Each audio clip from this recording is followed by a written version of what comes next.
Here's a web scraper I have written using request and Beautiful Soup. There's the URL, it loops through the pages, it gets this information out, and we save it to a CSV file. If I run it, we can see that we get the getting page 1 and so on and so forth. This works great, but here's the equivalent project in Scrapy. We can see there's a lot less code that needs to be written, and if you give me the next 8 to 10 minutes of your time, I will show you how you can easily replicate this and make very quick, simple yet powerful and expandable web scrapers with the Scrapy framework. So we are using VS Code. We have our virtual environment set up and our Scrapy has been pip installed. This is the Material Groovebox theme, by the way, in case you're interested. I think it's the best one. So what I'm going to do now is I'm going to go ahead and do a start project. So we'll do Scrapy, start project, and then we're just going to call this one Rugstore because that's exactly what it is. We're going to let this run and we're going to then cd into the project directory, and we're going to use the genspider command. We can see that's done it for us. I'm going to go ahead and I'm going to move over to the file explorer here. We're under the spiders folder. We now have this file here. So what we have is our basic spider, but before we get here we need to do something else. So we're going to open up our terminal and we're going to go ahead and grab the whole URL for the website that we're scraping, the actual page, which is this one, and we're going to use the Scrapy shell to find out where all the information is that we want.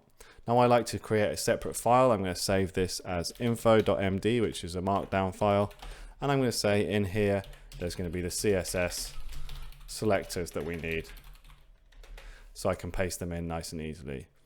We're going to go ahead and make our terminal a bit bigger, and we're going to go and do Scrapy shell and paste the URL.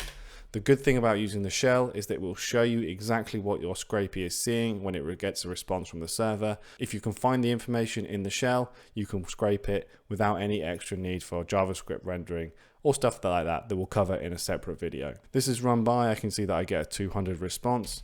And from here, we can query the response that we get. The first thing that we want to do is open up the website again and have a look around. There's a few things that I know that I want to look for, be the name, the price, the link to the product. And we also want to work on this pagination here. So we're going to look and get the next page button because we can use that nice and easily in Scrapy. So we're going to go ahead and do inspect element. We're going to hover over this next page button and we look and we can see that it has a class and the link in it. Now that means that on every page that we go through, we can find the link to the next page and follow it. Now you'll notice when I double click on this class that it has a double space in the middle. That's going to cause us a bit of an issue. I'll show you what I mean, but note the fact that there is a title tag here with the name of next. So we come back to our shell, and to query anything in our shell we do response, and we're going to be using CSS selectors, so we do .css always.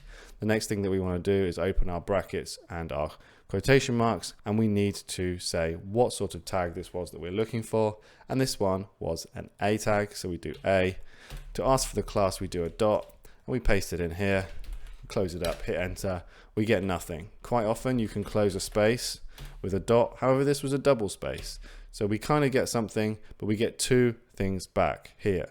So if I was to go and say the length of this, you can see we get two responses, two results. So we don't know which is going to be the right one. But what we can do is we can go and we can use this next title tag here to find it. So using our CSS selectors, I'm going to do response.css A, and I'm going to say that we want title is equal to next, like this. We found the element here, so now to get the href attribute from it, we simply do the double colon, attr for the attribute. We specify we want the href attribute, which will be the link. And then at the end of this, we do .get, and we hit enter, and that gives us the link that we are after.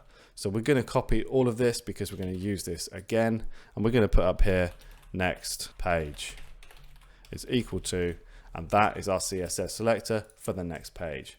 So we're going to carry this on and we're going to go and find the rest of the information that we want. The next thing that I will look for is the individual sort of product bits of information. So like each individual one. Let's go back up the tree a little bit here.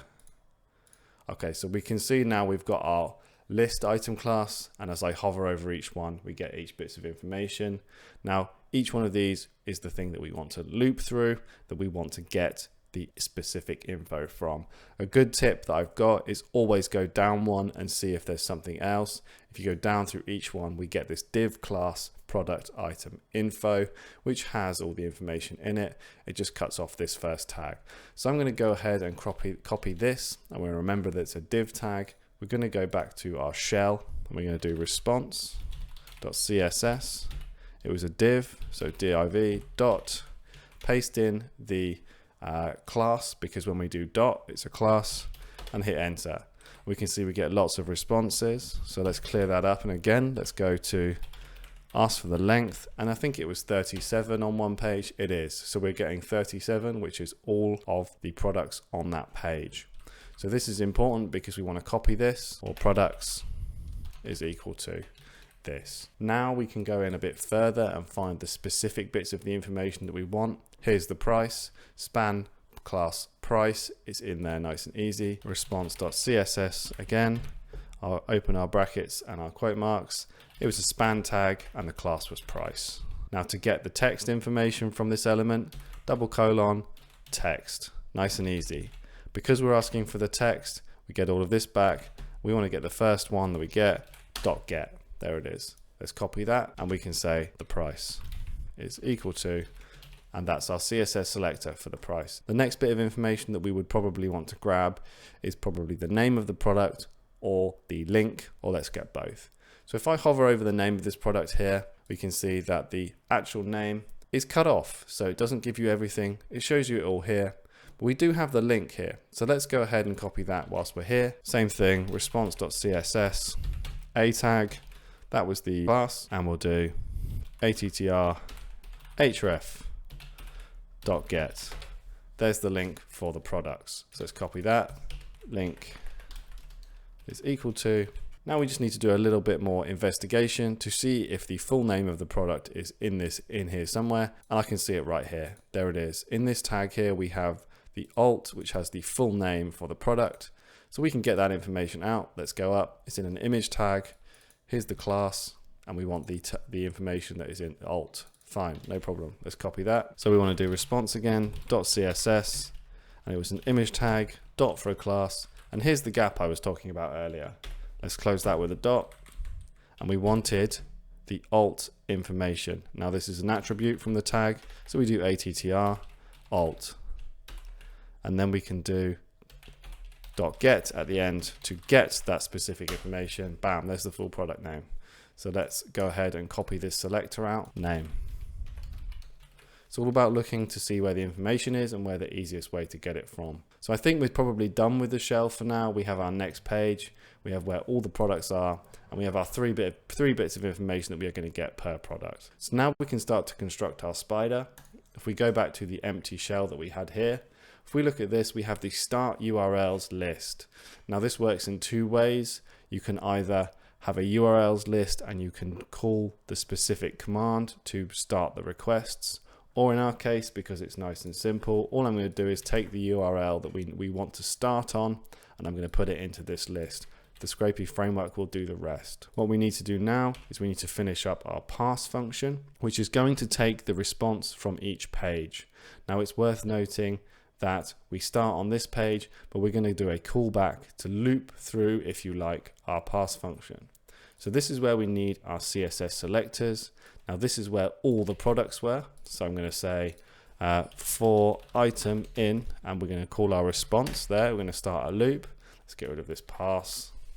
And within this loop, we want to return the information for each item that we find. So I'm going to do yield, and we're going to yield a dictionary. And we're going to say we're going to get the title, the link, and the price. These are the CSS selectors that we got out earlier. Here they are here. So we want to copy all of these. So here's the price. Let's paste that in.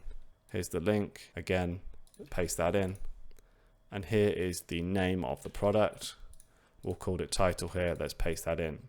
Now there's one thing that we need to change. We do not want to look in the main response body. We want to look inside our item body that we are singled out here. So we just need to change this to item, much like what you would do if you were doing this in Requests and Beautiful Soup. So that's it. That will get us the first page. We can run Scrapy Crawl. Make sure you're inside your project folder, and we'll do Scrapy Crawl and then the name of your spider and let that run. It will give us some information back.